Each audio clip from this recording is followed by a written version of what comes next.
Olá!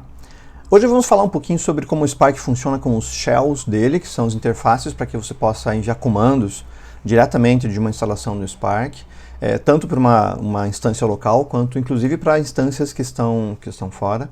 E vamos explorar um pouquinho da estrutura de diretórios do Spark, do site dele, e ver como isso funciona com um dataset de exemplo que já foi disponibilizado para vocês e que está disponível público também, de uma forma ou de outra. Bom, aqui nós estamos com o site do Spark e o site mudou recentemente, inclusive, e aqui vocês podem baixar as últimas versões dele. Ele fala aqui sobre as principais bibliotecas do Spark, a biblioteca de processamento e acesso a dados, que é de SQL Data Frames, os RDDs, Resilient Distributed Datasets, também estavam aqui colocados, mas eles já estão incorporados, pelo menos o modo de funcionamento deles, dentro de como funcionam os data frames. Eles colocaram junto aqui dentro dos data frames e datasets também a API de SQL, que é uma maneira de você tratar de forma baseada em SQL as informações que estão disponíveis. Tem também as bibliotecas adicionais, como o Spark Streaming, quando você tem dados em excesso e não tem como armazenar todos os dados, mas precisa processá-los de alguma forma. A biblioteca que contém os algoritmos e modelos de machine learning, para que você possa fazer previsões, organizações de dados e coisas assim. E a biblioteca de processamento de grafos, que é muito útil para tratamento de dados que estão altamente conectados. A documentação do projeto do Spark também está aqui. Vou clicar aqui no Latest Release, e é uma documentação surpreendentemente boa. A documentação fala sobre o Spark de forma geral, fala sobre como você pode colocar ele no ar de diferentes maneiras, em um cluster local, em um cluster real com vários nós. A instalação local dele, a instância local, seria basicamente um cluster de uma máquina só, mas eventualmente isso é útil para que você possa acessar servidores mais potentes que estão disponíveis dentro do acesso que você tem por rede. E também tem a documentação de todas as APIs disponíveis, não só com os exemplos aqui, mas também com a documentação específica de cada uma delas, para que o programador se sinta razoavelmente bem cercado de informações aqui dentro. Aconselho a dar uma boa olhadinha aqui na documentação. E vamos dar uma olhada aqui no diretório do Spark. Eu vou entrar aqui no diretório onde ele está. E aqui a gente tem alguns diretórios internos que são que contêm informações e contém os utilitários que fazem o Spark funcionar. O diretório bin contém o acesso a todos os shells e mais alguns utilitários. Você consegue rodar então uma instância local dentro da própria JVM, a própria máquina virtual, aqui dentro do Spark. Tem o diretório sbin, que está aqui embaixo, que vai ter os utilitários para que você possa colocar o Spark em um cluster. Então aqui estão os script shells para que você possa levantar o master, levantar os workers, para que você possa levantar vários workers de uma forma geral. Tem vários scripts aqui dentro que tratam dessa forma. E a configuração dele aqui está no diretório conf, tanto do que diz respeito à configuração local, quanto principalmente a configuração de como ele vai funcionar dentro de um cluster. Tem alguns diretórios para dados e para exemplos, e os diretórios específicos para as APIs em particular, como os jars, que contém as bibliotecas todas para que você possa acessar ele a partir de Java. E também tem algumas bibliotecas que são úteis na parte de Scala. Um diretório de Python, um diretório de R, um diretório de logs, para que você possa ver o que está acontecendo ali dentro. E, de forma geral, uma instalação do Spark contém essas informações. A gente vai entrar agora no diretório bin, onde estão os utilitários do shell. Vou dar um ls aqui. Então, aqui está o Spark Shell, o script Spark Shell, que é o shell em Scala, baseado em JVM, mas em Scala. O script Spark R para R, o Spark SQL para SQL e o PySpark, para que você consiga acessar ele. E que é que nós vamos acessar agora? Para que você consiga acessar o Spark usando Python como uma interface de acesso. Vou dar um clear aqui e vou rodar o PySpark.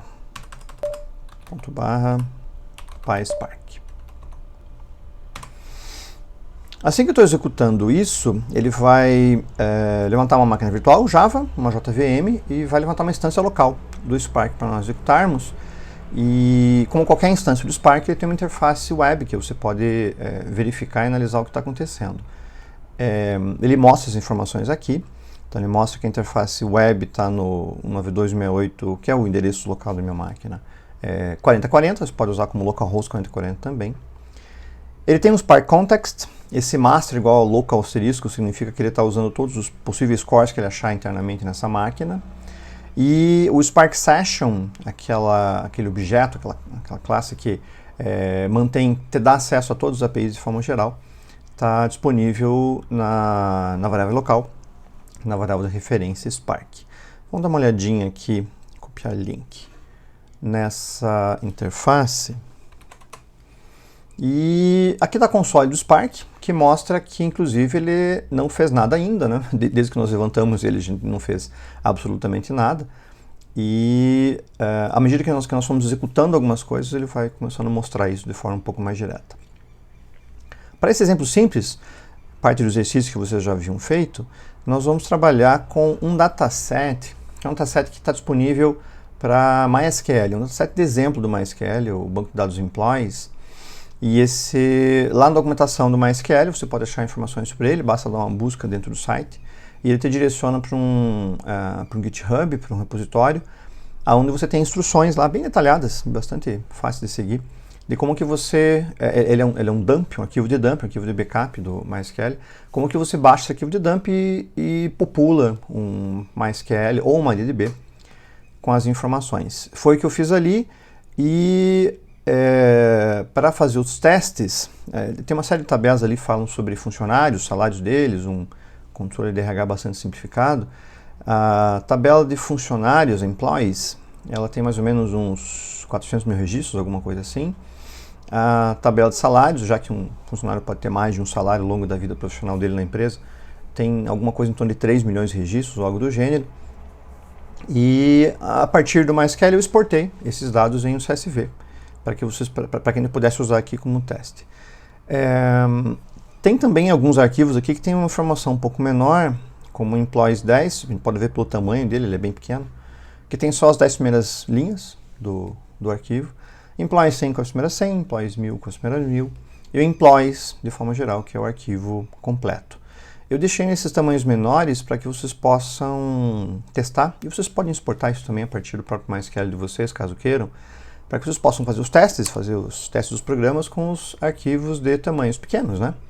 E daí, se tudo correr bem, vocês vão passando para testar com os arquivos maiores, uma vez que a sintaxe, aquelas configurações básicas já estejam, de certa forma, já tem passado dessa etapa. Para dar uma olhadinha no arquivo aqui, está aqui em employees 100.csv. O CSV é um arquivo muito usado para troca de dados, né? E o acrônimo significa Comma Separated Value, com valores separados por vírgula. Na realidade, esse arquivo aqui está separado por ponto e vírgula. Você pode escolher qual separador. Isso varia bastante dependendo do conteúdo dos campos que você tem. E em geral, quando você pensa que pode ter uma vírgula no meio de um campo, que é bastante comum, você usa um ponto e vírgula, ou um tab, ou um pipe, alguma coisa do gênero. Nesse caso aqui, um ponto e vírgula, que vai ser interessante para a gente colocar lá no código, já como exemplo, a maneira de como você dizer qual é o separador que você quer. E a gente tem aqui no começo, na primeira linha do arquivo, a declaração dos campos, os nomes dos campos. Então está aqui o código do funcionário, birth date, a data de nascimento dele, first name, primeiro nome, last name, o sobrenome que ele tem, gender, o gênero, e a data que ele foi, o hire date, a data que ele foi admitido na empresa. E todas as linhas aqui possuem essas mesmas informações separadas por ponto e vírgula. E é o que a gente vai carregar a partir dali. Isso aqui está no meu diretório home, então /home /leandro, e no diretório /datasets, /employees, e finalmente o arquivo employees 100.csv. Bom, aqui no Shell eu posso usar a Spark Session, disponível aqui como Spark, para fazer o carregamento disso em um data frame. Então eu vou colocar como df e vou usar o spark.read, ele tem um método read aqui dentro, e um CSV para que você possa buscar os dados em um CSV. Como nós vamos ver depois, o Spark pode ler um conjunto grande de formatos diferentes, CSVs, JSON, XMLs, Parquet, Avro e outros. E para cada um deles, claro, ele tem um método de tratamento diferente. Esse aqui é um método para você tratar os arquivos CSV. A localização dele é no /home, /leandro, /datasets, /employees, /employee100,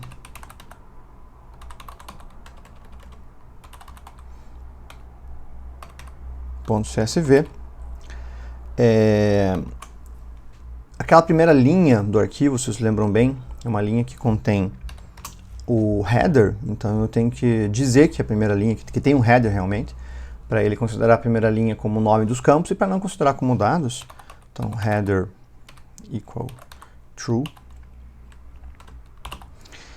E o ponto interessante também é que o separador não é uma vírgula. Se fosse uma vírgula, não precisaria colocar nada, mas eu tenho que forçar o separador sendo diferente.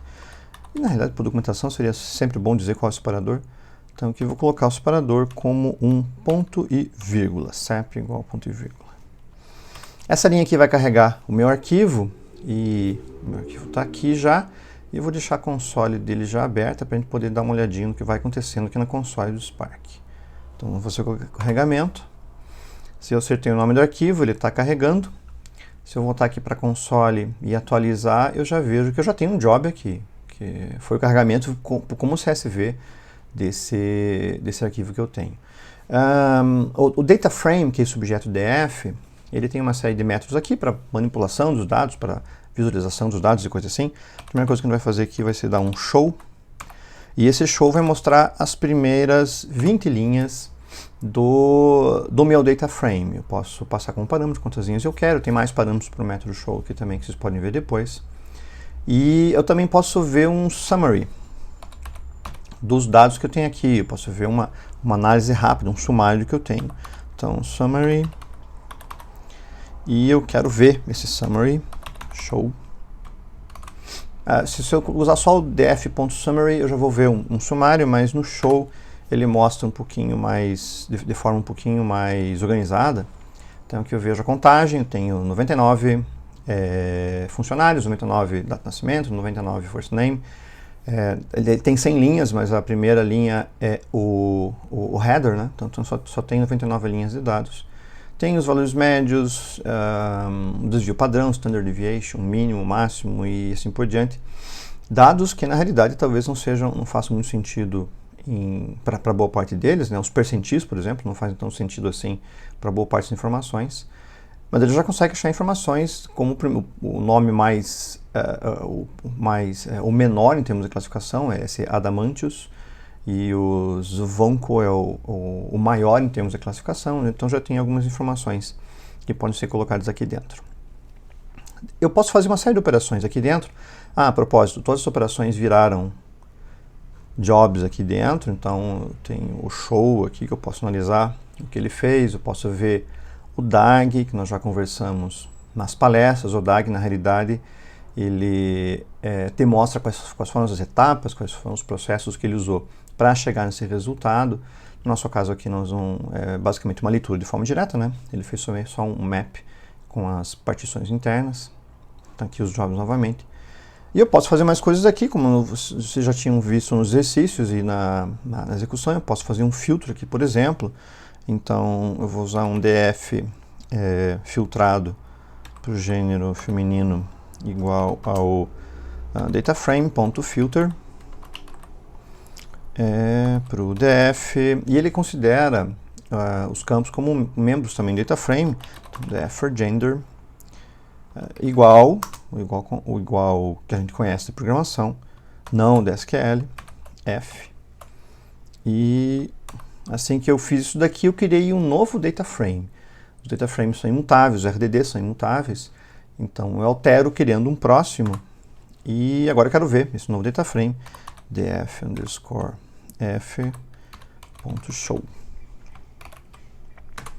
E aqui eu vejo só os membros do gênero que está colocado um F ali dentro. Posso fazer isso aqui também para um filtro em termos do gênero masculino.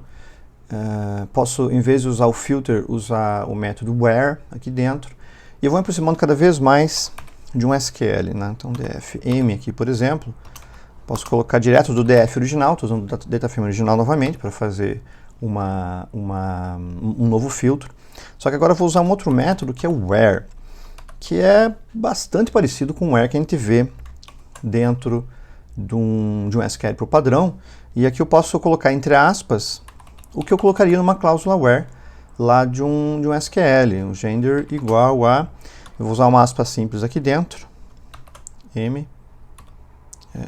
fecha aqui, fecha aspas, e quero ver esse data frame, dfm.show, agora eu estou vendo, vou ver somente as opções, os funcionários com gender igual a m.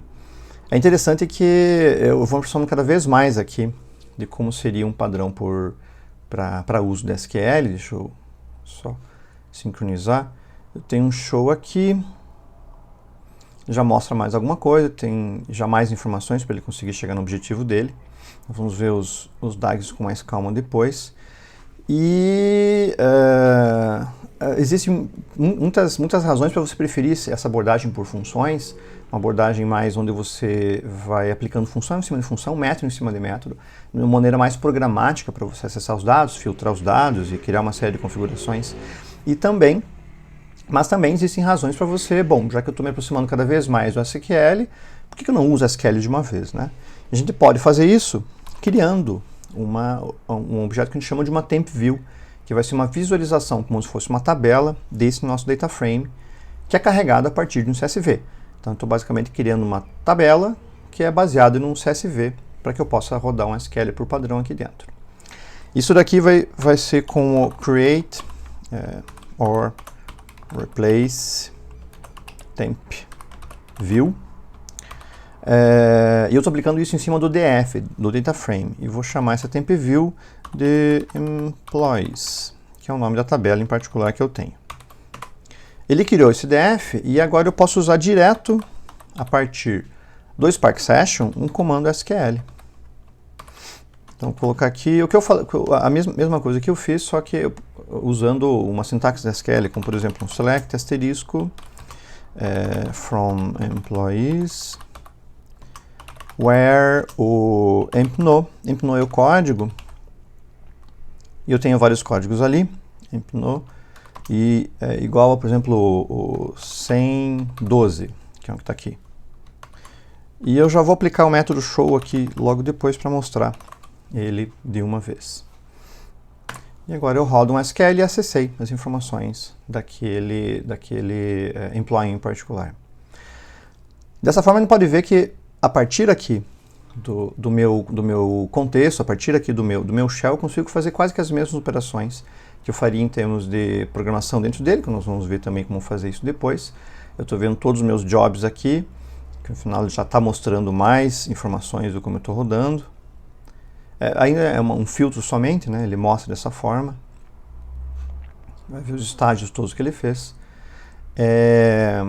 E é claro que existem maneiras mais fáceis de acessar essas informações sem inserir um shell, onde você não tem uma série de facilidades, como autocompletar, como helps ou coisa assim. Que é que nós vamos ver depois, com IDEs, com notebooks ou coisa do gênero, mas é importante ver que você já tem acesso à API toda, nesse caso aqui do Python, né, do PySpark, disponíveis a partir de um shell, e que você está rodando uma instância do Spark localmente na sua máquina, na mesma JVM onde está rodando esse shell, apesar de estar rodando a partir do Python, para executar seus processos, executar um possível script ou coisas assim. Para sair, basta dar o quit. E depois nós vamos dar uma olhadinha em mais outras maneiras de fazer esse tipo de processamento, até com funções mais avançadas. Obrigado e até mais.